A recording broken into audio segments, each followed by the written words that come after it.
Shoot the Ones, a weekly MMA podcast. I'm Genya. And I am Dema. And do we have an exciting show for you this week? First of all, we're going to go over news and fight announcements. Then, we're going to go over Bellator 173, as well as preview upcoming Bellator 174, as well as talk about upcoming UFC 209. But before we get started, we want to thank our loyal listeners.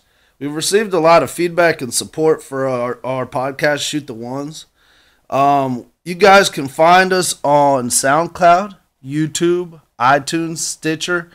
And recently, Dema and I, we've been speaking with the nice folks over at MMApodcast.com. And we're happy to tell you guys that you can find our podcast on their site. All right, let's get the show started. So first, I have some bullets written down as far as what news we're going to do. JJ, that being Joanna, champion, is going to fight Jessica Andrade in UFC 211. It's an exciting fight. Jessica's ranked around 4th or 5th, but I believe she's the only one that hasn't fought Joanna out of that group of girls. It proposes a lot of interesting challenges. It's a good stylistic matchup, and a lot of people are actually calling Jessica for the upset. But I do like Joanna's style. I think I think both girls pose a lot of problems for each other, obviously. But overall, I'm really excited about the fight. I favor Joanna. I would favor Joanna as well, but this makes it exciting in that Jessica is a fresh matchup for her. I think they're both very technical strikers, but ultimately, like you, I would give the edge here to Joanna. Would you say Jessica's as technical? I think Jessica's more of a bulldog style, but she does possess a real good, how do I describe it? She's got a real good awareness of ring position. When she's got the girl up against the fence, I believe she's one of the best females to ever, especially at that weight class, when they get the other girl against the fence to throw punches. But I don't think her striking is super technical, would you say? Not quite as technical as Joanna. I mean, Joanna's a champion for a reason. She uses her range and effective combat striking, and that makes her the best in that division.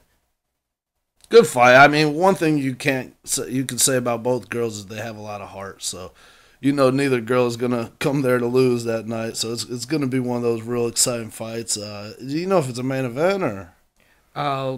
Very likely. Gotcha. I'm always excited to see Joanna fight. She's a beast. So let's move right along to our next news. GSP is officially back in UFC. A lot of people talked about it. We're a little bit late on the train here, but I did want to bring it up. I don't think we talked about this on the show, or we might have briefly glanced over it. But who would be potential opponents or good opponents for him in welterweight and possibly even middleweight classes? Well, I've heard some rumblings on the internet, the potential matchups. I've even heard Connor's name in the mix, but that's probably, in my eyes, one of the least down on the list. Nick Diaz is from what I understand, the number 1 option right now. And Michael Bisping is up there, which is a definite possibility as well. And I really wouldn't be surprised if Bisping took that fight and George St. Pierre took that fight. If Romero got put on the back burner, that wouldn't surprise me in the slightest with the new way WIMG has been working. That's kind of in line with what they have been doing. They go more so after the entertainment aspect of things, more so than legit contendership. And to be fair, if you put GSP instead of Romero, and as good as Romero is, and me and you know how good Romero is, GSP is going to sell at least 200,000, 500,000 more tickets. GSP is going to sell probably more, way more than that even. But I personally, and this is my opinion, I would want to see the Romero fight. The amount of smack talk and hype going around the Bisping and Yoel Romero fight has been tremendous as far as I'm concerned. I think that would be quite an exciting matchup. As far as GSP, you said Connor's at the bottom of the list, but that would be a pretty good matchup if GSP is considering going down so much. I believe the fight would be at welterweight, so it would be GSP's kind of natural weight class. So that's Connor going to like back to 170. Yeah. Also, Nick Diaz, like you said, is something that the rematch would be a potential. Yeah, that's probably the one that's most likely to happen, the one I'm least excited about, because I kind of seen that story unfold before. Yeah, because he's kind of been sitting on the bench waiting for a fight. Georgia's got on. Timing wise, it would make sense, even though I wouldn't be as excited to see that matchup as I would other potential candidates. Yeah, Dima, a lot of exciting fights for him. Okay, next up, Masvidal versus Maya for UFC Fight Night in Nashville is currently being talked about. Well, that kind of ruins the theory of Dema and Maya sitting on the bench waiting for a title fight. Yeah, real strange. I mean, personally, Dima, I'm happy he took a fight. I don't like seeing guys inactive for too long, and with the tie, draw, whatever you want to call it, with Woodley Thompson that we're gonna get into later. But that leaves Maya on the bench for Lord knows how long. What if one of the guys get injured this fight, And so Damian Maya, I think, just wants to stay active, but at the same time, Jorge Masvidal is no joke. Did you see what he did to Donald Cerrone recently? Of course, we talked about it. It was an epic fight, and I am a fan of Masvidal. I am excited to see this fight, even though this might be a dangerous proposition for Damian Maya. However, I don't want to see a guy get benched for a long time, waiting for a title shot opportunity. It's uncertain where this one is going to go, considering there are so many, crazy matchups flying around, considering the new management wants more entertaining fights. So this really would solidify the number one contender in the division. I agree with you, Dima. Damian Maya, for me, he's one of my favorite guys, but he doesn't get the hype because people don't appreciate jiu-jitsu enough, in my opinion. But like this guy, the reason he's one of my favorite fighters is because he goes in there, the other guy knows exactly what he wants to do, but they can't stop him. There's no way you're not stopping him. More times than not, he does exactly what he wants to do, and you know what he wants to do. But that's the thing about this fight that's exciting. Jorge Masvidal is a veteran. It's gonna. I mean, I do favor Damian Maya in this fight, but I wouldn't be surprised if Jorge won it. But it's gonna take a lot of work, and when Damian Maya has your back, the fight's usually over real quick. I agree. This fight is super dope. I'm gonna go ahead and pull like a random stat out of thin air and say I read somewhere that in the last 40 minutes of accumulative fight time in UFC, Damian Maya only absorbed 14 strikes. Excuse me? We'll repeat that stat? Over the 40 minutes of accumulative fighting, so that's all the rounds put together, he only absorbed 14 strikes. By Anderson Silva? By who? I mean, that's probably span over the last fights. Nah, man. Rory. Oh, okay, 5 fights. Oh, okay. That Yeah, makes sense. yeah. I was going to say Rory McDonald hit him way more than that. There were guys that hit him. Yeah. But, Carlos Condit, he came in and choked him right away. I don't remember a lot of his recent fights. I'd have to pull it up.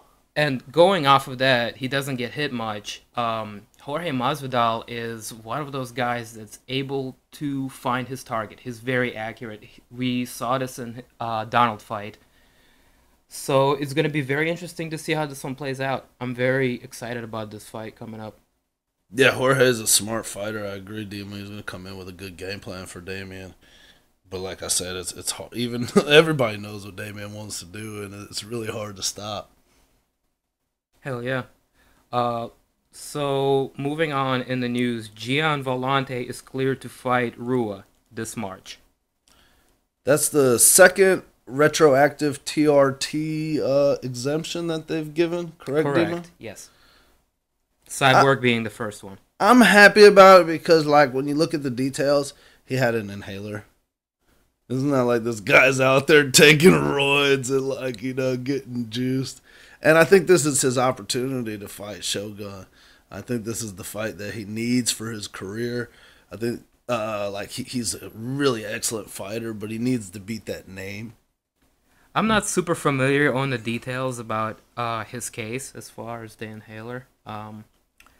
But as far as my opinion on the matchup, exciting to see Shogun Rua fight always. Guy that's kind of on his way out versus Gian Volante, guy on his way up. Did you say Shogun was on his way out? Yeah. Fair point. Fair point. I don't think Shogun fans want to hear that, but I guess I'm that's just being that's realistic. A fair point. I would, kind of like Fedor. I mean, he's my favorite fighter, but realistically speaking, you can see when somebody is past their prime, they have taken a lot of punishment throughout years of fighting. That's why we love them, because of the fights that they put on over years. Fedor signed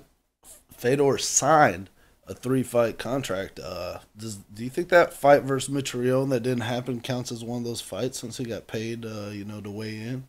I don't know the semantics and the ins and outs of a contract as far as that goes. Good for him. I'm getting paid. Shoot, the ones listeners, if you know the answer to that, please comment, because I'm interested. I want to know, like, because he gets paid for weighing in. You know what I'm saying, Dima? Yeah, he makes the weight. He makes weight. He gets paid. They offer him a fight, and he's like, "Oh, you guys paid me already. Why would I fight?" But does that count as one of the 3 fights on the contract? That's what I want to know. So if anybody knows, please hit us up. Shoot us a comment. Thank you. You want to go right ahead, or any more input in Volante versus Rua in March? Is that our last bit of news? We got a few more. We got. I don't want to go one by one, but. Oh, I like Gus Glover. Oh yeah. Next one, Gustafsson versus Glover Teixeira announced for UFC Sweden. Good fight. Both still top 5 guys, right, Dima? In a rather shallow division, but you cannot deny the skill of both guys. Both of them seasoned veterans. Gustafsson, in his comeback performance against Jan Blachowicz. Jan Blachowicz, yeah, kind of underrated guy. He fought well. He did what he needed to do to win. People weren't overly thrilled about the performance, but I thought he did pretty good. And Glover coming off of his recent work-like performance against a prospect, and can you remind me the name of the fella he recently fought? Jared Cannonier. Cannonier, correct. It was Mr. Cannonier, that's right, Dima. Thank you. So that's a good matchup in a division that, kind of needs exciting matchups. I agree. It's hard to tell where Glover's at by a fight with Cannonier. I think the skill matchup was really wide in that fight. You could tell early on. Gus and Jan was a lot closer fight, but I think Jan is a much more skilled fighter than Glover's opponent there, Jared. So it's hard to... And MMA math doesn't work, to be honest. You kind of have to look at guys at skill set for skill set. And I think this is going to be a little bit of a dangerous fight for Glover because Gus is able to use his range. And Gus is a much taller light heavyweight than Glover, but Glover is a tough guy. If he can get to you, he can take you down. But people kind of sleep on Gus's takedown defense, which is actually really good. It's excellent. Has Gustafsson fought anyone since his fight against the Polish Blachowicz? I believe Blachowicz was his last fight. I would have to Google. So he had more time. We don't have a stats guy anymore, so we're Googlers. I don't think we ever had a stats guy. Demo, that was September 3rd. He beat Jan Blachowicz by a unanimous decision. So to go off of it, he had more time since then, while Glover is coming off of a recent fight. So does that play any factor? Maybe. And I think it's to be noted that they both, that they fought less than their level competition, but it's also to be noted that they both went to decision. So whatever ring rust that they needed to get off, I feel like they did. I I feel like they had a very similar performance in both of their last fights. So So that means you think it's a good matchup. yeah.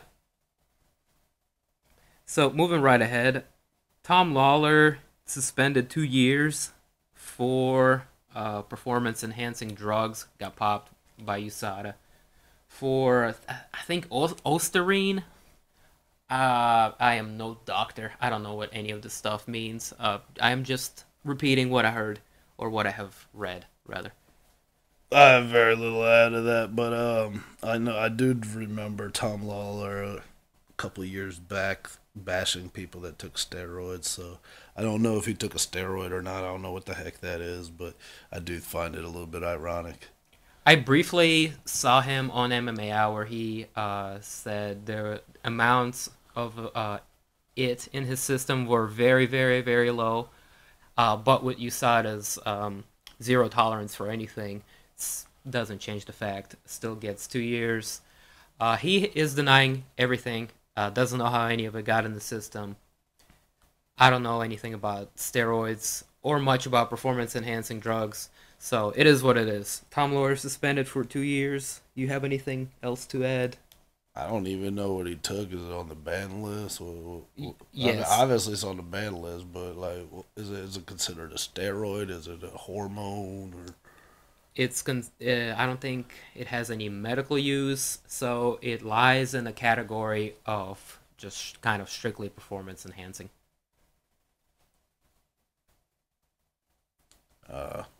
good luck, Tom Lawler. But I do find it ironic that he was talking trash about people that cheat. This And may be and, the. Sorry and to interrupt.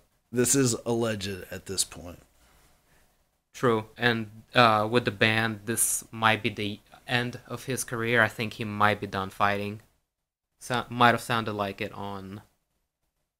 Actually, I want to correct myself. It's no longer alleged if he's been suspended. Am I right? He's been convicted. Yeah, Okay. Then, excuse me, no longer alleged. I mean he's not fighting it either at this point. He says he doesn't have the money. Maybe he really is guilty of it. Maybe not. So next we have a fight announcement, another one. Eddie Alvarez versus Dustin Poirier, potentially for UFC 212. Excellent fight. Matchmaker's doing good with a lot of these fights that you just named, Dema. Yeah, this is excuse me, some really fresh matchups coming up. Who is the matchmaker? The one for lighter? Sean Shelby's the Shelby's still main on one. board. Shelby's the main one, and now they got. I don't know. Yeah, I don't even know the guy. I think he's got somebody helping him, but he took over for Joe Silva. They Is hired, the they main hired guy? two guys for Joe Silva, from what I understand. Mm, But I know Sean Shelby's become the main guy now. gotcha. So head is off to matchmakers. They're putting it together. As far as the matchup, Eddie Alvarez coming off of his knockout loss to Conor McGregor, he had some time to sit and think on that one. Whereas Dustin Poirier is coming off of a hell of a fight versus was it Jim Miller? It was Jim Miller, yeah, back and forth fight. Dustin looked good. He was throwing good combinations. He was fearless, even though he got knocked out in the fight prior. Um, he looked good. It was a close fight though, and I forgot the injury he sustained at the end of the fight. Do you remember that one? Possibly a fracture. His foot was messed up, from what I remember. So how long is it? What number next week? We got 209, so 212. That's three cards Three away. pay-per-views away with some fight nights in between. He's got 3 months. he's got time to heal and get whatever done to his leg. I guess he needs to Yeah.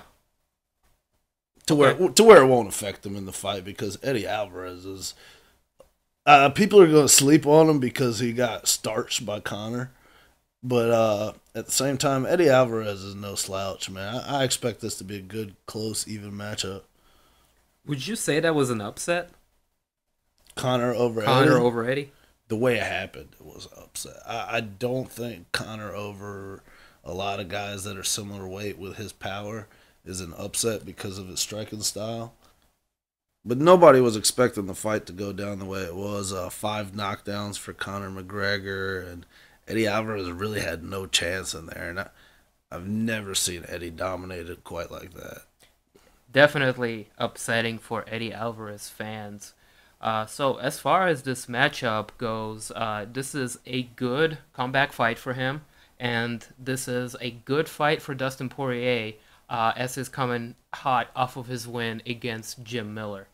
Next announcement, we have OSP versus Marcus Rogério de Lima.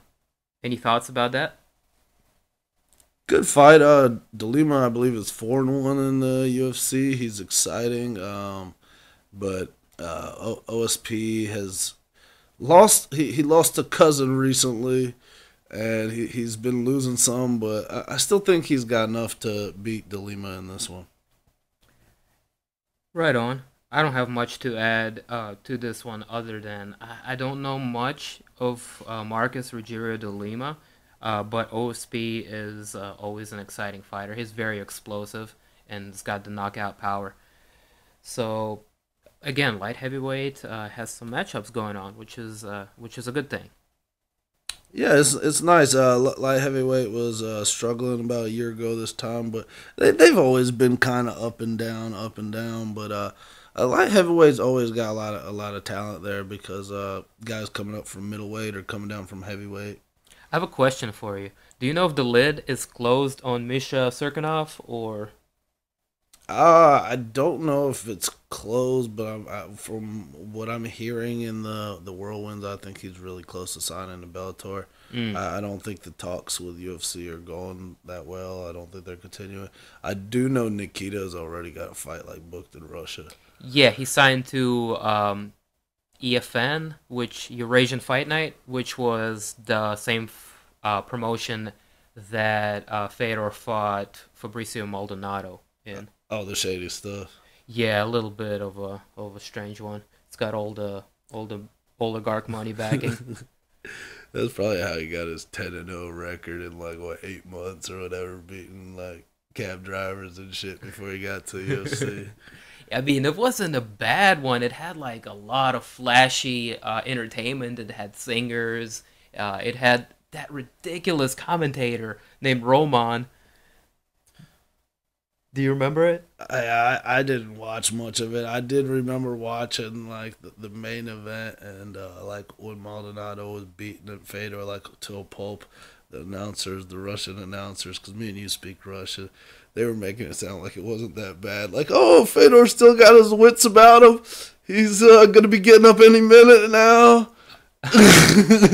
Well, this guy Roman, he was the English commentator, but he had like a thick Russian accent, and he was just like over the top version of us. You know, he had this thick accent. He kept on hitting on ring girls, you know, during the commercials.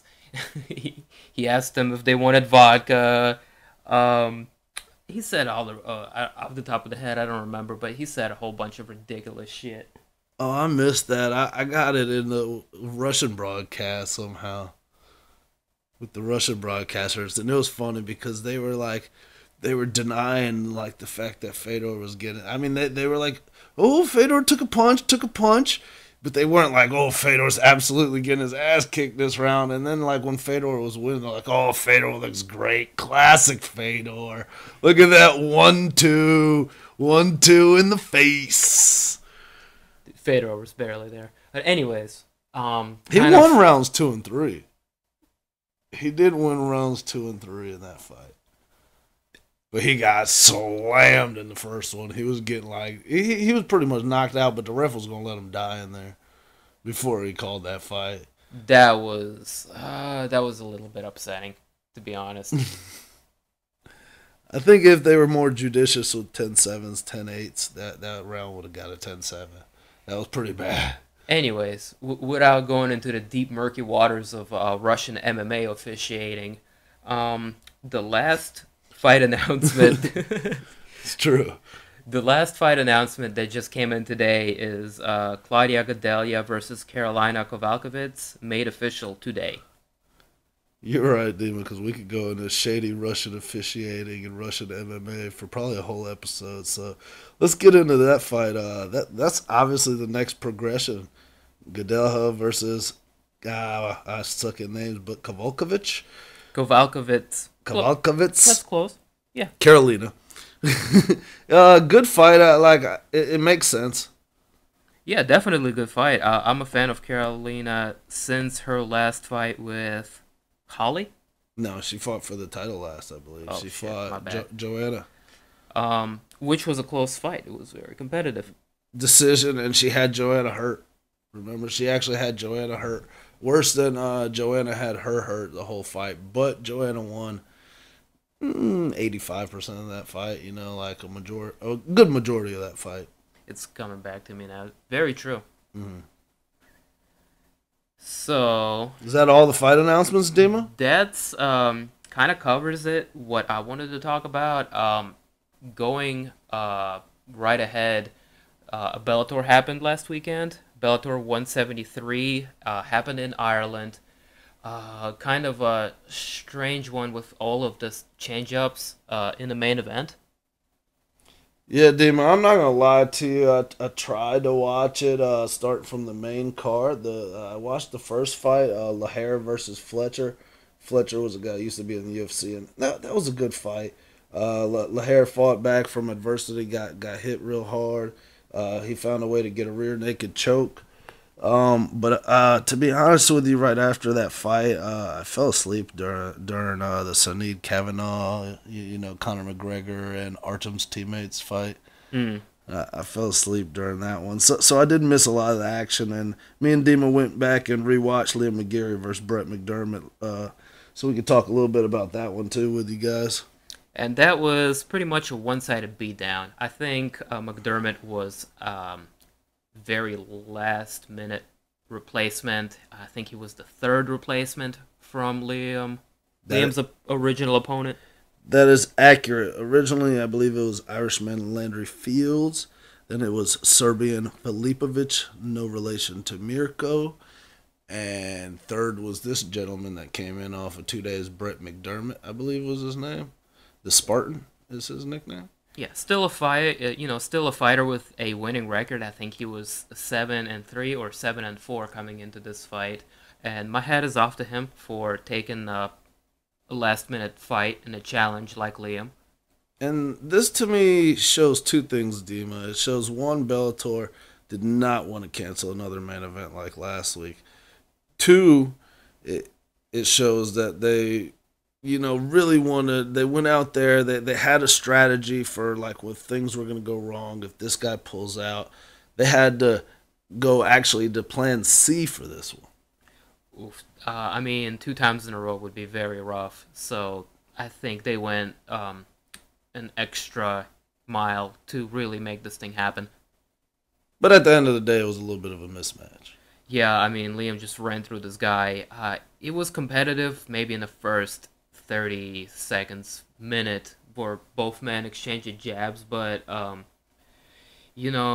range really played a factor here. They were both exchanging these long straights, and McDermott having a shorter reach just really ate a lot of straights. Go ahead. But got to give credit where credit's due. McDermott, this MMA is a second job for him. I'm not sure what his first job was. I saw some people trying to troll on the Bellator Facebook page, and McDermott actually went on there and was like, dude, I worked 2 jobs. I came in on 2 days' notice, and I gave a pretty good fight. So, like, dude seems like a good guy, man. He came in and, like he said, gave a good fight, gave a good effort of himself. People say he landed a knockdown in the round. I don't think it was a knockdown. He landed a punch, and McGeary did one of those fallback, get in my guard, jiu-jitsu style things. I think it was a combination of two things. Liam was moving backwards, and McDermott slipped in a straight punch, connected, and Liam was off balance and he fell on his ass.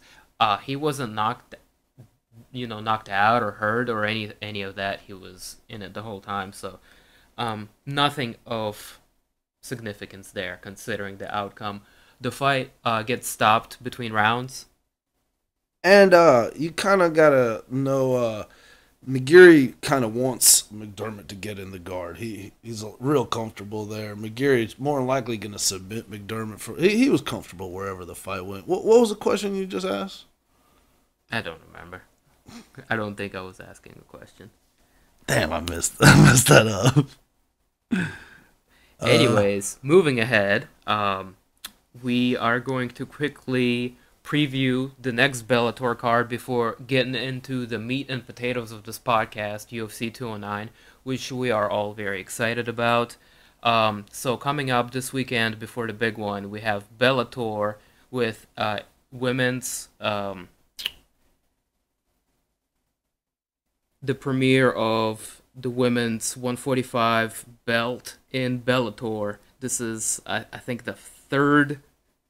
What do you call it? What do you call this weight class? 145 pounds. I don't know what the same one that like strawweight, bantamweight. That's what I was getting at. But anyways, what's Cyborg's weight class? To get to the point, it's Bellator is premiering their 145 weight division, and it's going to be Marlos Conan versus Julia Budd. Yeah, it's interesting because earlier on this card, they have Alexis Defresne, who actually upset Conan in her last fight, and she's fighting early on the card, and Marlos is fighting for the belt, and Defresne also wants to be a 145-pounder. She always struggled that's why she had to leave the UFC. She struggled, so it's weird that they're rewarding her with a fight towards the bottom of the card, and Marlos with the championship fight. Granted, Marlos's legendary career kind of it allows stuff like that to happen. You know, if Anderson Silva took a loss to Derek Brunson, he'd still be on the main card. And Marlos Conan to women's fighting is similar to Anderson Silva to men's fighting. Let me pose a question to you. Between three straps at 145-pound division across Invicta, now Bellator, and UFC, do you think that weight class is kind of spread thin between all organizations? I think Bellator's female class. I don't think that they've put a lot into it. Like they only have a couple girls, to be honest. But I actually like it. Even though it's spread thin now, a lot of the girls, that can't get to 135. Like there's other girls besides Cyborg that just physically cannot cut to 135 pounds. So I think it opens the opportunity for a lot more girls to have exposure fighting. And that's kind of what the other weight classes do. And I understand people aren't too giddy about watching like a 205-pound weight class for women, But at the same time, I think the 145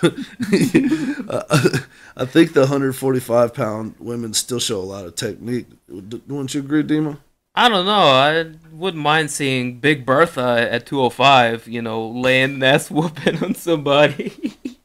You remember the Star Wars guy, the Star Wars creator, George Lucas? His daughter would be in that weight class. She turned into an MMA fighter, and she was a big gal like that. I don't know nothing about that. Like Gabby Garcia type? She's not like super. No, she's more like, big girl. Yeah, big. Not Gabby's fucking Hulk. Oof. Gabby's like Hulkamaniac. Anyways, other than the main event, I am not too familiar with the card. Can you tell me what are some of the other matchups on that? Yeah, the co-main is Kendall Grove versus Chris Honeycutt. Kendall Grove kind of had a resurgence there in Bellator. Chris Honeycutt is a wrestler and has a lot of success over at Bellator. I think he's only lost one and had like 5 fights. The guy that just fought MVP close, Fernando Gonzalez, is going to be facing Brandon Gertz, who was a real contender. So two more contenders in that division, and we got Joe Tamanglo, who recently fought for the belt and got the upset of Darian Caldwell in his last fight. He lost. And a couple of UFC vets, Cody Fister's on the card, Justin Wren, and Alexis Dufresne. All right. So let's move right ahead into the highly anticipated UFC 209 card. Definitely worth the money. I mean, we have really exciting fights coming up here. Real good main event, especially compared to the last one. This is one of those that every fight fan's excited about. Real quickly, let's go through preliminary cards. What's going to be on UFC Fight Pass, and you can tell me if you have any thoughts or input to any of these fights. So we are starting with bantamweight Albert Morales versus Andre Sukama. Man, I'm not going to try. Just call him the Asian Sensation. The Asian Sensation. Perfect. That's his nickname. From what I haven't seen him fight too much. He does have a lot of finishes on his record, so I'm expecting an interesting fight. So does Morales. But the thing about that is Morales did not have one of those crowd pleasing performances in his first fight, but he showed an ability to come out with a victory. So it should be a good fight. Morales was a big prospect coming in. I don't know much about the Asian Sensation. Is this his first fight in the UFC? I believe it's 1-0 versus 0-0 in the UFC. Albert Morales has one fight, and the Asian Sensation is a newcomer. Gotcha. Moving right ahead. Next fight, women's strawweight Amanda Cooper versus Cynthia Calvillo. Second, I'm looking up the fight. I don't know much about Cynthia Calvillo, but Amanda Cooper, a no name in the division. Same with you. What's the other gal's name? Cynthia. Since Cynthia Calvillo. All I know about her is I believe she sports a 4-0 record. I do know Cooper. She was a finalist. Nobody really expected her to do much on the show, but she made it to the finals against Tatiana Suarez, who in my eyes is a beast. I think Tatiana Suarez is a girl to watch out for in that division. Then she beat another tough fighter, or then she beat Anna Elmos after losing to Tatiana. I should say her only other loss is to Aspen Ladd. So she's actually faced some really good girls, and I like Amanda's game. She's got a good striking game, and I enjoy watching her fight. Light heavyweight Tyson Pedro versus Paul the Bear Jew Craig. The return of the Bear Jew, Dema. I still have a lot of questions about Bear Jew. He wasn't doing that good against Henrique, and then he pulls guard. So, but same thing with Pedro. Pedro beat Khalil Roundtree, who Khalil actually had a really good performance last time out, and Pedro looks like a big, strong Hawaiian gentleman. He's definitely gonna have the size advantage. Craig doesn't really, the Bear Jew doesn't really have a look of a fighter, but he's crafty, man. He was out there submitting guys outside of UFC, and first fight he pulls guard and gets a real crafty submission. So, do you have a prediction for this one yet, Dima? Probably lean towards the grappler here. I mean, he has pretty much all first round finishes. One TKO, the rest of them being by the way of submission. But doesn't Pedro have a little bit of a grappling background himself? I don't think he's as submission crafty as Craig. I think most of his victories are by knockout. But I do think he does hold a belt in jiu-jitsu. And I know he was a high school wrestler, collegiate wrestler even. I think this is a good matchup. I think they're giving the Bear Jew an opponent who can kind of hold his own against his jiu-jitsu. A guy who's going to be able to defend some of his submission threats. Yeah, but always fun to watch a guy that pulls guard, man. You got to be confident in yourself when you're in the highest level at the UFC and you pull guard on somebody, because in the old days, man, you pull guard, you're losing. If you don't get that submission, you're losing the fight. I mean, looking at his record, he has a reason to be confident. So we'll see what happens here.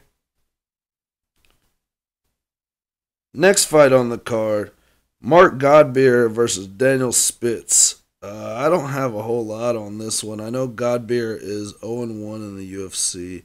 Do you remember who he fought there, Dima? I'm going to tell you in just a minute. His last fight was a loss against Justin Ledet. Oh, that's right. Yes, and Ledet choked him out, and people weren't expecting that because Ledet was a boxer. Remember? Yep, first round. It happened in Belfast, Ireland.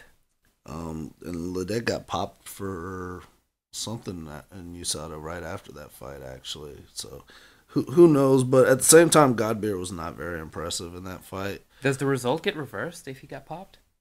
I don't know. Like if you could retroactively, like I think he got popped like a month or two after the fight. It's not like it was right. like immediately after. I think he got popped like, doing a cycle for his next fight type deal. And same thing with Daniel Spitz. I don't know anything besides I looked at his record, and I found it cool that he fought Cabbage. You remember the old school UFC guy that took punch? Of course, he took more punches than anybody. Daniel Spitz, of course, beat him by unanimous decision, like everybody beat him. So I kind of excited to see that fight and just watch Cabbage get punched in the head, man. That's what he's known for. So a guy who fought a steroid user versus a guy who fought an absolute lunatic. You thought Cabbage ain't a lunatic. He just has a fucking head of a brick head. I mean, he might have brain damage by now. I didn't know he was still fighting. He's a lunatic. He sits there and encourages people to go ahead and hit him in the head, and he taunts them and laughs. Oh, I see what you mean by lunatic. Yeah, he doesn't care about it. Like he'll definitely take 4 punches to throw one. Moving right ahead, bantamweight, Yuri Alcantara versus Luke Sanders. Some more good UFC matchmaking. I really like this fight. Luke Sanders came out in his UFC debut and starched Maximo Blanco. I mean, it looked great. He was beating him up, man. Then he got the submission win. And Yuri Alcantara is a UFC staple. Recently, Yuri Alcantara had a struggle. He won a fight after this, but didn't he struggle against what is that? Jimmy Rivera. Yeah, Jimmy Rivera has been on the come up, and Alcantara did get a win after that, didn't he, Dema? Yeah, he beat Brad Pickett in a submission triangle choke. Oh yeah, he looked absolutely phenomenal in that, didn't he? Yeah, first round against Pickett, who he's on his way out. Pickett didn't even touch him that fight, if I remember correctly. He just came in, blasted him, and TKO'd him, right? Yeah, or submitted him at the end. No submission. Just so clean. Yeah, it was. I think he landed some strikes, then he got the sub, right? Mm-hmm. Yeah. Our next fight. This is another interesting featherweight matchup. We have high prospect 4-0 UFC versus another staple in the UFC, Darren Elkins, known for his wrestling. Two good wrestlers, Dima. Mirsad Bektik and Darren Elkins. So, what are some of the last fights? Go ahead. Mirsad Bektic is a real big prospect. He's 4-0 in the UFC. He's got wins over Chaz Skelly, Paul Redmond, Lucas Martins, and most recently Russell Doyne. And from what I understand, Chaz Kelly's coming off a victory also, I believe, over Godofredo Pepe. So a good matchup to see if Bektic is the real prospect that the UFC thinks he is, because Darren Elkins is kind of that gatekeeper guy to see if he's able to hang with the top level guys, and I personally think he can. Both guys coming off of impressive wins. winning records for both of them. Going to be exciting to see where this one ends up. So next fight we have heavyweight division Marcin Tybura versus Luis Henrique in what I believe was a fight that didn't happen last card and got moved here. I'm not sure if it was last card, but I know that it was rescheduled fight. It wasn't. I'm not sure when it was originally scheduled for. Luis Henrique is coming off of wins against Christian Colombo in a guillotine choke, as well as Dmitry Smolyakov via rear naked submission. Yeah, this is one of those fights that's real hard to bet. Neither guy has a large body of work to go off of in the UFC. Tabura has a really stunning knockout in his last fight. I can't quite remember the gentleman he knocked out. It was the same guy that got caught in the Ezekiel choke recently, though. I just forget the guy's name. Yeah, the it escapes me too, but yeah, that guy's a veteran. Yeah, he got caught in the Ezekiel choke, and Tabora knocked him out with like some kind of kick, spinning kick, I believe. But I think it's a good, solid matchup. Neither guy's really proven himself, so kind of matchup of the between 20 to 25 range heavyweights. Competitive fights here for Fox Sports One and UFC Fight Pass. Couple of ones I'm excited about being the Yuri Alcantara, Luke Sanders. That would be an exciting matchup, as well as Mirsad Bektik versus Derek Elkins. I would be on the lookout for those two. So moving right ahead, we have the main card. Go ahead and lead us with this one, Jania. Excellent main card. The curtain jerker of this card is going to be Alistair Overeem versus Mark Hunt 2. Woo! Fireworks. Yeah, they've actually fought before. I recently watched their first fight just because I want to get kind of a reminder. And Alistair kind of starched him. Excuse me. Alistair, he was. Mark Hunt had the same style he has now. He was kind of moving around, but Mark Hunt landed a punch. Alistair kind of grazed himself back. Didn't get knocked out, but laid back, and he was able to work some really quick jiu-jitsu. I didn't know Alistair could move that quick, but I guess that was a completely different time period in 2008. And now in 2017, we get the rematch. Was this fight back in Pride that you're talking about? I believe it was actually Organization Dream. Dream, gotcha. So this was Alistair Overeem that was like two weight classes lower than, the Alistair Overeem that we remember fighting like, say, Brock Lesnar. I think the fight was at heavyweight, but yeah, he was a completely different looking guy. He didn't look like, raw Alistair. He looked yeah, he was like when he won the kickboxing K1 tournament. No, not that Alistair. Yeah, he back then he was tall, lean, very lanky, and he actually had a lot of submission wins via things like guillotine. He had a mean standing guillotine, if you remember. Yeah, but that fight kind of he fights still a lot similar. I was watching that fight and like watching the way he moved versus Dos Anjos, and like he's nowadays with Greg Jackson. I think he's game planning a lot better because, I mean, obviously he's one of those guys. If he catches you with a knee, he can put out anybody. So he's got a game plan though to not waste his energy and not lose to guys like Travis Brown again. Yeah, he's a very calculated striker. He does not get very reckless, and I think that plays in very well into, the fact that he doesn't like getting hit very much. Interesting caveat to this fight, Dema. Isn't Mark Hunt still in the UFC? Yeah, we talked about that. Do you think he fights again in UFC after this? Yeah, to be honest, like I'm having questions. I think Alistair was the line is like almost dead even. I think Alistair should beat Mark Hunt personally, but I don't know if this is like. I think with a veteran like Mark Hunt, it shouldn't play any mind games with him. I don't think it'll have any effect on the fight. No, it won't have an effect on Overeem. I think this time around, I would give a slight advantage to Mark Hunt. I think he aged a little bit better. I think he got knocked out less throughout, you know, last 10 years since they fought last. Good point, but Mark Hunt has, even though he's got an excellent chin, he has got knocked out a few times in the UFC in spectacular fashion too. Junior Dos Santos being one of those. He hit him with a spinning back kick and finished him with punches. Um, as well as, he took a punishment from the Brock fight despite the results. That was a real disheartening performance. I mean, as good as Mark Hunt was on a roll, and Brock was able to implement steroids or not, he was able to implement his game. So both devastating kickboxers. Kind of a throwback fight for me.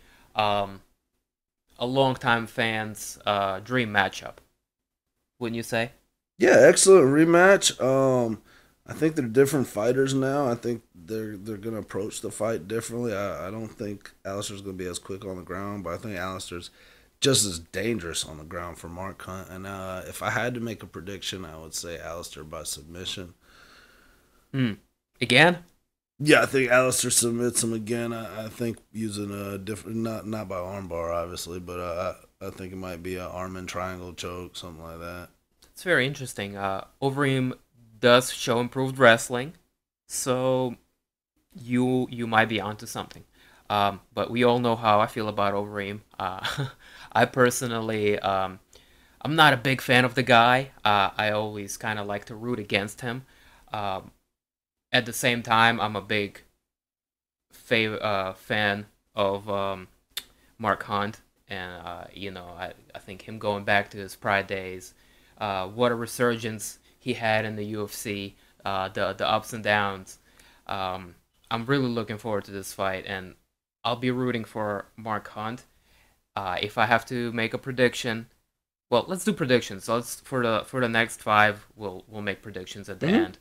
Um, because of his durability, Mark Hunt. Yeah, fight a lot of MMA fans are excited about. Um, Real throwback type fight, but also with these guys, not a fight that you feel real confident betting your money on either one of them. So it's one of those fights where you're excited because anything can happen. I wouldn't be surprised if Hunt won. I wouldn't be surprised if Overeem won. I'm leaning towards Overeem though because of his skill set and he's got more tools in the toolbox. Right on. Moving right ahead. Our next fight on the card is Lando Venado, who had that excellent spinning back kick, versus David Timur, a former tough contestant who's undefeated so far in his UFC run. Lando Venata gets a main event spot. A lightweight who has shown a lot of promise. He fought Tony Ferguson. Yeah, and that was one of those fights where your stock goes up. When you fight a guy like as good as Tony Ferguson, who's only getting better. Even if you lose, you're right. But his stock definitely went up in that fight, and then since then I believe he's gotten one or two victories. I think maybe just McDessie he beat. I think just John McDessie, yeah. But and he's shown a good striking game, and from what I understand, he had some cardio issues in that fight with Tony Ferguson. But regardless, he had a really good showing. A lot of people are sleeping on Timur in this fight. Uh, if you remember, we talked about last episode. Timur is one of my favorites because he's the underpants guy. No, I don't. You remember that part? He tells Cody Garbrandt, he says, Oh yeah, yeah, "Watch yeah. your underpants. I'm going to fuck you." Oh my god. That's the guy. So but that guy's serious, man. He's actually got kickboxing experience. People sleep on him, man. He's strong and like his main weakness is wrestling. That's what he's working on. And Venata's a striker, so I think I'm gonna get Timur at a good underdog line for this fight. So I'm willing to roll the dice and say David's gonna get the upset. Hmm. Very interesting. To add a little bit more about Vanada, he was undefeated until he faced Tony Ferguson in what was a kind of a last minute replacement fight. He moved around really well. He was a couple punches from winning that fight. Shoot, I mean, he landed some fire there. Moved kind of, almost kind of like Cody Garbrandt esque in his boxing. Um, and then again, his last performance was spectacular. Wheel kick knockout against John McDessie. So this fight is going to be fireworks. Yeah, I agree. His last, his performances in the UFC have been nothing short of spectacular.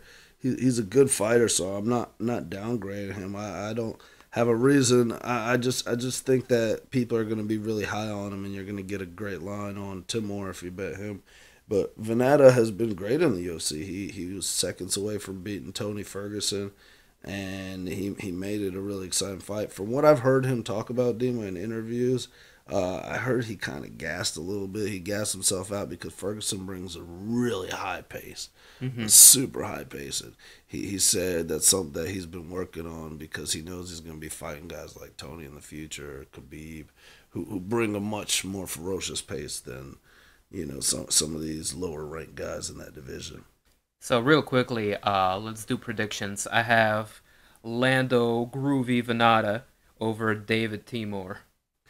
Oh, you're gonna make me predict this one. I'm I'm gonna take David just because I know I'm gonna get him at least plus 200, and I think he's a tough guy, and I think he's gonna have a great chance to win this one and get the upset. So I'm going with Timur. And you're a fan of the underpants line, so. Yeah, I think he's an excellent shit talker. He knows how to talk himself up. But his last fight in the UFC, I mean, he fought Jason Novelli, and he showed some excellent striking. So, I mean, we'll see. Cool. Moving right ahead, the return of Sugar Rashad Evans finally cleared to fight in what is a challenge of a fight for Dan Kelly. I'm excited. If we're really gonna see Rashad Evans make that walk, but in all honesty, he's a future Hall of Famer for what he's done for the sport. For what he's done for the UFC. Judo Dan Kelly should be one of your favorites, Dima. He's he doesn't look that impressive, but he wins. Yeah, that's the one thing he wins. He's not my favorite, but I'm a fan of the guy. He's old and he gets by with excellent technique. That's why I'm a fan. He comes in, gets close, ties a guy in, and does the classic judo foot trip or a hip throw. Well, I imagine you'd be a fan because he actually was in. You're a judo player, and he was in the Olympics for judo. I believe he received like a bronze medal. So I figured you'd be supporting, the judo guys, the real judo guys left in the sport, since there's only 4 or 5 left. It's definitely going to be a challenge for Dan Kelly in veterans such as Rashad Evans. And this is a good fight for Rashad to come back to. He had some troubles getting medical clearance to fight, had a couple of really tough losses. So this is a good fight. If we get a fairly healthy Rashad back, like let's say around the time he got knocked out by Machida, how do you think this fight goes? How do you think he matches up with Dan Kelly? When he was in his prime, you mean? Yeah, I believe he was in his prime when Machida knocked him out, personally. I mean, that was around the time he just knocked out Chuck Liddell, and then I think he might have won another one, and then Machida. Against a younger Dan Kelly or like current Dan Kelly? Well, Dan Kelly's only been in the UFC for a couple of years, so you have to call it a current Dan Kelly. Dan Kelly's been old ever since he came in the UFC. Yeah, that's very true, but Dan Kelly's he wins. He doesn't do it pretty, but he gets it done, man. He wins. Definitely Rashad, but this is why I say this is a good matchup for him. He's not at that stage anymore, so this would be a lot more competitive. Yeah, I like this fight. I think it's a good set. I mean, we don't have Tim Kennedy anymore, so I think it's the next best fight for Rashad to come back on. Hard to make a prediction on this one, but if I had to, I think I'm going to roll the dice on Rashad. Just having good enough wrestling to nullify Dan Kelly's judo. Smart money would be Rashad, but I want to see the judo guy win. Nice. We're kind of picking against each other so far on this card. Every fight. It's gonna be a good follow up episode. Yeah, maybe We're gonna get to talk a little smack. maybe we'll be throwing some side bets down during the fight. Man, this next one coming up for me, the people's main event: Habib Nurmagomedov fighting Tony El Kakui Ferguson. Well, you know us Ukrainians weren't going to have much distinction with this one. We were both pretty solid sold on Khabib ever since he came to UFC. It was obvious he was the biggest Russian prospect since Fedor. But this is a good fight. Tony's going to really challenge him. Tony had a great performance against RDA. This is my main event. Yeah, for sure. A lot of people's main event. I think, the fact that it's an interim title is what puts it there. However, man, it's a very high profile fight. Probably the best lightweight fight we've seen in years. Typically, I'm not a fan of the interim belts, but this interim title kind of I am a fan of because it makes this a 5-round fight, Dima. Whereas before it would have been a 3-round fight. Very true, and I think it's worth giving guys of such high caliber extra 10 minutes to work with. Exactly, because they're not the main event, but these guys are championship level fighters. I mean, they're guys that people pay their hard-earned money to see. You know, when you see Tony Ferguson or you see Khabib Nurmagomedov on the bill, you know you're gonna get a good fight. And this fight has been floating around for almost a year now. The fact that it came together, awesome stuff, I man. think they've been shit talking each other on the internet way longer than that. Probably like 2 years. I want to say like 2 years. But they've been shit talking ever since Ferguson became like. I think they had a fight a while back, and that was when Nurmagomedov got injured for 2 years. Yeah. And Ferguson's been talking shit ever since, from what I understand. Yeah, so yeah, you're actually right. This goes back a very long time, and this fight has been in the making for years through the year injuries and from both guys, different matchups, you name it. Ferguson's been really impressive. I liked what he had to do against RDA. He's been talking a lot of junk, and I disagree with one thing he said, Dima. He thinks that his jiu-jitsu and his real high-level collegiate wrestling is going to get him by. But what we've noticed and what we've talked about here on the Shoot the Ones podcast a few times before is when these high-level wrestlers, when they run into a real Sambo specialist that's a position control master like Khabib is not going to – he's like if he gets Tony on the ground, he's landing hard fight-finishing blows. And Khabib's one of those guys, if you're a fan of technique, he's really somebody to watch. And same thing with Ferguson. Ferguson's great technique in his striking, great technique in his jiu-jitsu.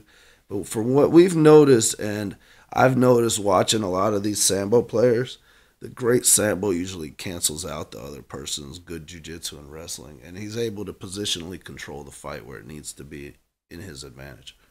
I want to add something to what you were saying. A big talking point going around this week is just because Khabib is from Russia doesn't necessarily make him purely a Sambo guy. A lot of wrestling guys are highlighting a lot of his techniques and attributing it to wrestling. He is actually a very sound and proficient wrestler, on top of being a good Sambo player, on top of being a good grappler, on top of having, submission threats, and ground and pound. So, he's got, as far as grappling concerned, he's got the whole package. An interesting piece of shit talk that came out of this one. Tony Ferguson was talking about how Khabib's got he's got an army. No. You listen. I made this fight. Who said that? Khabib. Oh yeah. Well, that's kind of true. But Tony was like, man, Khabib. He was on a different show. He was talking about how Khabib's got like an entourage of 50 people. He's got a whole country behind him, and he's gonna ruin that, and he's gonna come in and devastate him and knock him out. And I mean, that's what a fighter should say. He's Ferguson, got to believe it, man. He has to believe it. He has to be confident in himself, and that's what anyone at his in his position, in his level, would say. Probably. and Ferguson, I mean, he trains nonstop. He should believe it. I mean, he's got championship aspirations. But I think Khabib is determined. I think Khabib is coming for Connor. I think this is the first step to that. Man, it's hard to be not biased here. I mean, come on. Um, Trying to be not biased, Khabib is undefeated completely. Um, However, Tony Ferguson's caliber of opponents, some may argue, has been a little bit higher. I agree, but I mean, their best win is the same guy. RDA, Yeah, true. their best win is the same guy. The guy that Khabib just beat actually beat Tony Ferguson. But like I said before, you can't do MMA math, man. Styles make fights, and you gotta break it down, style versus style. So let's And break this down style against style. A lot of people are saying, obviously, Khabib has the grappling advantage. If he was to win the fight, he closes the distance, goes for the double or leg trip, or kind of does the same thing against the fence and works his ground game. Um, for Tony Ferguson, it would be quite the opposite. Kind of take advantage of what Michael Johnson had success in their fight, and that's circling around and landing combination strikes while avoiding some of Khabib's attempts at grappling. well, it's no secret Tony Ferguson holds the striking advantage over Khabib. But the thing about it is, Khabib does have a good striking base too. I mean, he can strike with you. It's not like he's going to be afraid to sit there and strike with Ferguson. I think if they get in the clinch, Ferguson's going to find out real quick who the stronger guy is. But Ferguson is real tricky. He's not one of those guys that's afraid to be off his back. He throws up submissions. He likes to put you in positions that force you to get reversed if you're on top position, like the Kimura, just to force a reverse. To threaten with something to force a reverse. But overall, man, it's a real solid fight, and for the interim championship to fight Connor, I believe. Yeah, um, man. So to add a little bit more to the breakdown of the technique, Khabib is kind of brings one strong suit, whereas Tony Ferguson has a more diverse game. Um, Going to be very interesting to see how this plays out. If I had to make prediction, I'm gonna go Khabib here. He is able to implement his one thing that he's so good at just so well, and that is why to this day he is still undefeated. Yep. We finally agree on the fight. He is the 205 favorite. My prediction is Khabib. I think Tony Ferguson is a heck of a fighter, but I think Khabib's got the tools to beat him or anybody at 155 pounds. And I would venture to say he's got the scariest ground and pound in all of the UFC and MMA. Like, I would rather have Tyrone Woodley on top of me throwing shots than I would a Khabib Nurmagomedov. I mean, he just ties your arms and just you have no way of defending yourself as he's sitting there and pounds your head in. Um, we'll see if Tony Ferguson is able to escape that. And finally, a rematch from UFC 200's Fight of the Night. Welterweights Tyrone Woodley, the UFC champion, and Stephen Wonderboy Thompson will be rematching. I mean, I'm just so excited about the co-main event. I'm a little bit underwhelmed by this fight, to be honest. I'm still looking forward to it. It's still a very exciting matchup. Um, it finally is going to be resolved, hopefully. The first fight was very close. I think, both competitors took 2 rounds apiece with one up in the air. Um, so a resolution to this this thing that helped up the welterweight division for a couple of months now. Demon, maybe you're just a little bit bitter that Damian Maya didn't get the fight. I know you're a big Damian Maya fan, but their first fight was awesome, man. It was fireworks. That UFC 200 was packed, and they got fight of the night. It was the most exciting fight on there. I'm a fan of Damian Maya. I'm not a huge fan of him or anything. I would like to see him fight for this. I'm excited about this fight. It just I think Khabib versus Tony should be the main event, and I feel like going from a fight that you're super excited about to this one that you're not as excited about is why I said it's underwhelming. Now, I'm not taking anything away from both of these guys. They put on a hell of a fight last time. Um, I'm looking forward to it. I hear you. I think it's kind of a continuation. For me, I didn't really look at it the same way as you because Khabib versus Ferguson is for the BS interim title fight, so that makes it 5 rounds anyways. So the positioning of the fights doesn't really mean jack to me. But I really like this. It's another good stylistic matchup. I feel like Stephen Wonderboy Thompson, his last fight, won rounds 2, 3, and 5. But the rounds that Woodley won, he won a lot more convincingly. One and Yeah, very four. decisively. With potential, 10-8 rounds there. So it's gonna be interesting to see the mindset that they come in this fight. Like, is Tyrone Woodley gonna come in and try to blast Wonderboy's head off again? Like, because he knows he has the power to knock him out. Personally, if I had to make a prediction, I think Wonderboy is gonna approach it a little bit more cautious, use a little bit more kicks this time. But I don't know. What do you think? On the contrary, Stephen Wonderboy Thompson says he is going to be more aggressive this time around because he feels that falling back and being more cautious may have cost him the fight last time. I don't know if he's saying this to sell the fight or if he's actually going to take more risks here, but something worth bringing up here. You know what I think of when I hear that? What? It's kind of code for that he's gonna be way more cautious in the next fight. Every time they say that, that's exactly what they're talking about. But yeah, I'm sure he's gonna bring a much more ferocious style versus a guy that can KO you with one shot. And we've seen this fight. I feel like this is a fight we've already seen.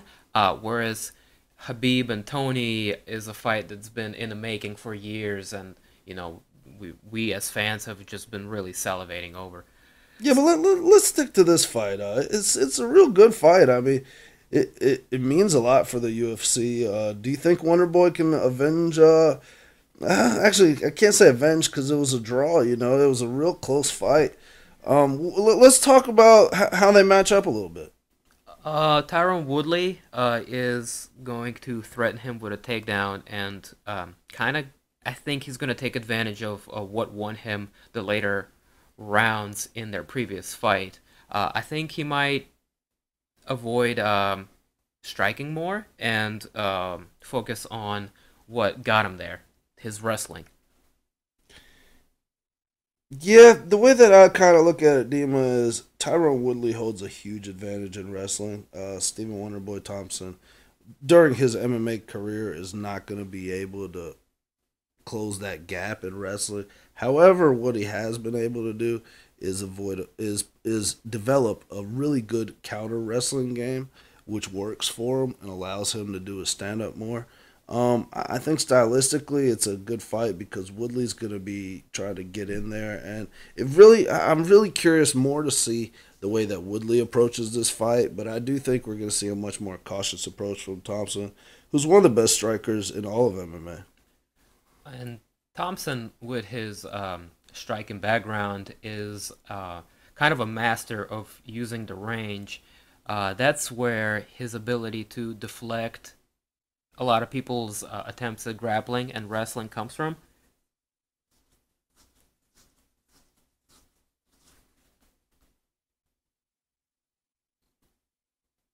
Yeah, if you remember early on, Dima, early on in his career, he lost to Matt Brown. I think he got in the gym after that and he said, "Hey, I got to make some changes. Like I'm better than these kind of guys. I can't be getting taken down so easily. I need to have the fight where I'm at an advantage." So in his last couple fights with Johnny Hendricks, with Rory McDonald, that's what he was kind of more focused on. Kind of similar in what we saw in Tyron Woodley's defeat against Nate Marquardt.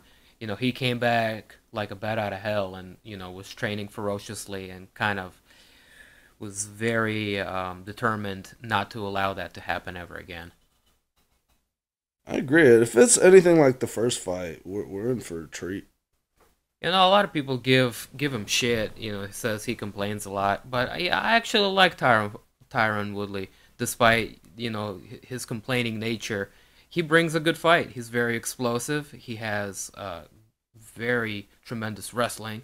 He's got knockout power. I'm excited about this fight. Yeah, me and my co-host Demo, we get the feeling of the MMA landscape, kind of see where the general feel of things are. And people really aren't too thrilled with Tyron Woodley after the racist remarks. He called Wonder Boy's fans racist and this and that. So a lot of people are wanting him to lose, which personally I think, regardless, is a brilliant strategy because if people hate you, they're watching you. If people like you, they're watching you. Regardless, this fight's going to have a lot of eyes on it. Weird the 209 card doesn't feature either Nick or Nate Diaz, but excellent card nonetheless. Despite of his claims, I don't know if it's much to do with racism or not, but I kind of feel for Tyron. He has been kind of not getting the same amount of push that other UFC champions have been getting. I personally hate talking about racism, politics, stuff like that, religion. I gloss over it, but to be honest, if Woodley is claiming racism, there's no reason to think that he's lying. But at the same time, I don't think that he has a valid point. But at the same time, I don't think that he's lying. I mean, you look back at the UFC and a lot of African Americans have had great success and have great push by the UFC. I think he's maybe talking about his own situation, and in that case, there's no reason not to believe him. He has a point, in that he hasn't been getting the push. Whether you want to call that racism or not, I think it has more of a deal to do with his style of fighting. But he's exciting now. I mean, he wants to finish guys. He wants the big paychecks. And I think he might be looking to finish Wonder Boy, who's a heck of a lot better striker than him. But yeah, I don't know why he's getting shit. There's some guys that have a boring style of wrestling, and I don't think Tyron Woodley is one of them. I think he just rubs people the wrong way because he's really confident. It comes across as cocky. He's really smart. He does his own podcast with Den Thomas that was actually really good. He's just like, I mean, maybe people envy him a little bit. Family man sets a great example for his kids. Shows them that whatever you set your mind to can be achieved. I got no problem with him, man. Do your thing, Tyron. I think they're both great guys. I think that they just kind of have to shit talk each other to sell the fight. It's working. Any publicity. That's true, Dima. So, exciting fight we had overall. I'm really looking forward to this weekend. Oh, man. Everything about this is awesome other than their poster. Their poster kind of sucks. They could have done a little bit better job with the poster. But, man, this fucking fight card is going to be dope. Really excited and looking forward to doing the next episode, going over these results, discussing what happens. There's a couple of predictions we made against each other here. We'll probably be betting against each other in some of these fights during the main event. Unlimited coffee for life? No. No chance. That coffee's expensive, brother. We drink the good stuff. All right, we'll bet the good old-fashioned way, cash monies. But, yeah, great card. I'm looking forward to it. It's going to be a lot of fun this weekend. Hope you guys join us next week to talk about what what we saw, what went down in MMA. This UFC 209 card. We just want to thank you guys for all the support again. I mean, this has been awesome. Episode 5, man. This feels awesome. We are very appreciative of all the feedback. We are happy. We are very happy now that we got picked up and we have a platform on MMApodcast.com. The awesome people there really helped us out. As always, Shoot the One, number 1, S. Shoot the Ones can be found on SoundCloud, YouTube, iTunes, and now Stitcher. Thanks for joining us again this week. I did want to send a special. Oh Lordy, I can't talk. Go, man. Go for it. You got it. I did want to send a special thank you to Kobe. He helped us out with editing a little bit this time around. Yeah, really answered the questions we had for him. So appreciate it, brother.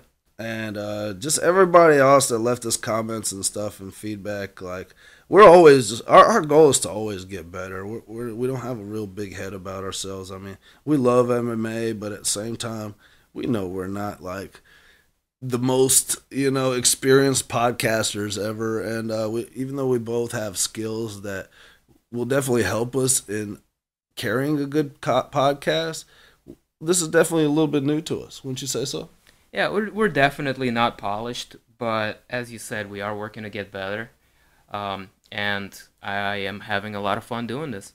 Yeah, me too, man. It's been great. Definitely love shooting the ones with everybody. And, I mean, me and Dema, we hang out and we watch the fights anyways. So we were talking about this stuff, and we're like, why the heck are we not doing a podcast, man? Yeah, man. This makes a good conversation. So just thanks again, everybody. And hope you tune in next week where we'll have another excellent show. Yay, yay. Genya and Dema out.